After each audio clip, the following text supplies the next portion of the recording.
O Supremo Tribunal Federal fez uma sessão hoje para deliberar sobre os temas que já estavam previstos na pauta, mas os ministros aproveitaram a ocasião para se colocar contra a PEC do STF, que passou ontem no Senado em 2 turnos. Esta proposta versa sobre a questão de decisões individuais, chamadas decisões monocráticas, que não poderão, de acordo com o texto desta proposta, valer para atos do presidente da República, do Senado e da Câmara, para que se derrube, então, uma medida no chamado controle concentrado de constitucionalidade, ou seja, para declarar inconstitucional algum desses atos aqui dos outros poderes, é necessária, portanto, a decisão colegiada e não poderia mais se tomar uma medida liminar provisória, né, uma decisão, portanto, monocrática. Mas os ministros reagiram imediatamente contra esta proposta que foi avalizada, então, pela maioria do Senado.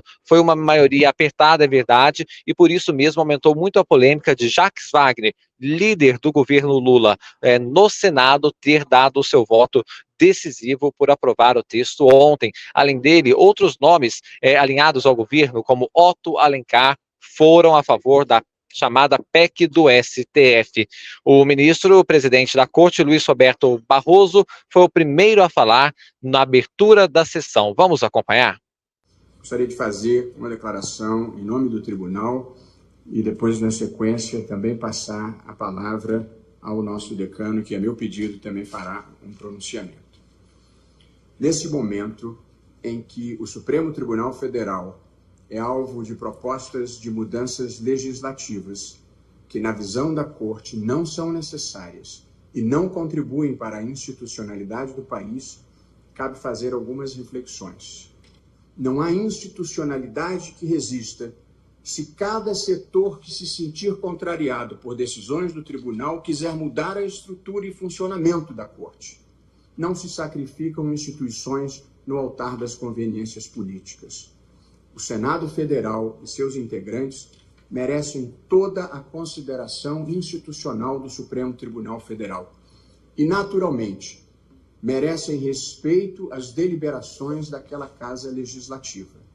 Porém, a vida democrática é feita do debate público constante e do diálogo institucional, em busca de soluções que sejam boas para o país e que possam transcender as circunstâncias particulares de cada momento. Nesse espírito de diálogo institucional, o Supremo Tribunal Federal não vê razão para mudanças constitucionais que visem a alterar as regras do seu funcionamento. Num país que tem demandas importantes e urgentes, que vão do avanço do crime organizado à mudança climática, que impactam a vida de milhões de pessoas, nada sugere que os problemas prioritários do Brasil estejam no Supremo Tribunal Federal. Até porque as mudanças sugeridas já foram acudidas, em sua maior parte, por alterações recentes no próprio regimento do Supremo. Nos últimos anos, o Supremo Tribunal Federal enfrentou o negacionismo em relação à pandemia, salvando milhares de vidas. O negacionismo ambiental, enfrentando o desmatamento da Amazônia e a mudança climática, bem como funcionou como um dique de resistência contra o avanço autoritário. Por esse papel, o tribunal sofreu ataques verbais e a criminosa invasão física que vandalizou as instalações da Corte. Após esses ataques verbais e físicos, o tribunal vê com preocupação avanços legislativos sobre a sua atuação. Nos últimos 35 anos, o Brasil viveu situações institucionais complexas, que em outros tempos teriam levado à ruptura constitucional e democrática. Crises econômicas, inflação descontrolada, escândalos de corrupção e 2 impeachments. Apesar de tudo o que ocorreu, o país preservou a estabilidade institucional e a democracia. Vale lembrar, cabe ao Supremo fazer valer a Constituição, preservar a democracia e proteger direitos fundamentais. A pergunta a se fazer é a seguinte: esses objetivos foram alcançados? A resposta é definitivamente sim. Isso significa que o Supremo Tribunal Federal cumpriu o seu papel e serviu bem ao país. Não há por que alterar o que vem funcionando bem. E cumpre lembrar, em todos os países que recentemente viveram o retrocesso democrático, a erosão das instituições começou por mudanças nas Supremas Cortes. O que você acha desta fala do ministro Luiz Roberto Barroso? Acha adequada essa reação do Supremo Tribunal Federal? Eu quero ouvir a sua opinião, por isso você pode deixar aí nos comentários. Bom, uma outra reação imediata foi do decano, o ministro que está mais tempo na corte, o Gilmar Mendes. Ele falou a pedido do Luiz Roberto Barroso e fez uma fala bem dura. Vamos acompanhar, César.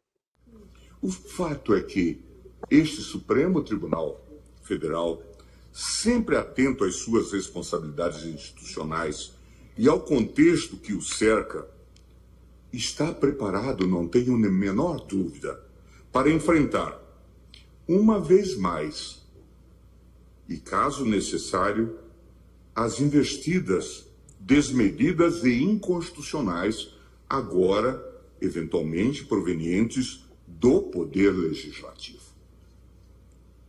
Lembro aos ministros, recados da rua chegam a todos nós, dando conta de que o projeto de emenda aprovado é mal menor, tendo sido endereçado a esta casa agora como forma de impedir possíveis reformas ainda mais drásticas ao funcionamento da Corte, ou mesmo a instauração de processos de impeachment contra membros deste tribunal.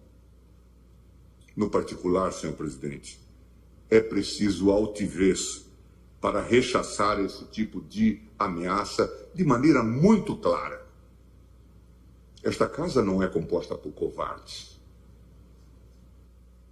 Esta casa não é composta por medrosos.